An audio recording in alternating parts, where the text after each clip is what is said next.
2014. Well, having someone in your corner can be invaluable, especially when it feels like no one else has your back. And for thousands of kids across the country, that person is a court-appointed special advocate. And one Carthage family can tell you the level of support that these volunteers can bring. They were just two really scared kids that just walked into our door with a caseworker. It's a sight that Elizabeth Carter had seen before. At that point, she'd wanted to be a mother for nearly 7 years. In the meantime, she and her husband, Matt, had decided to do foster care. We fostered 6 different children in Arkansas, and then we moved to Texas, and we decided, okay, fine, we'll try siblings. We'll take 2 at a time. Another new element was that the siblings were assigned a court-appointed special advocate, or CASA.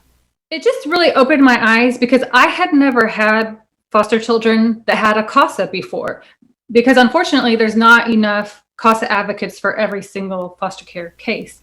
A national organization with chapters across the United States, CASA served more than 275,000 children in 2019, an impact made by each one of the nearly 100,000 volunteer advocates. And she's really responsible for why they even ended up at our house. They had been staying with a relative, and the CASA was just checking in to make sure that rules were being followed, that the children were safe, and she caught things that were not being seen by other people, and that's how they ended up moving to our house.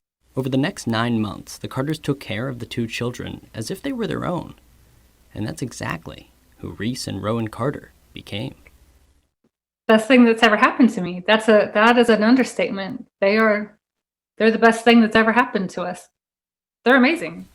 Today, all 4 Carters live in Jasper County, where last year alone, the CASA chapter served 149 kids. And one of their volunteer advocates is Elizabeth, who knows as well as anybody the difference someone in her shoes can make. To have a CASA advocate speaking for the children, but then also listening to me and just like actually doing the work of piecing things together, it was life-changing and it was eye-opening. And that's when I knew if I were ever to be done fostering, CASA had to be the next step, because it really changed the entire course of my children's life. This one woman paying attention to them.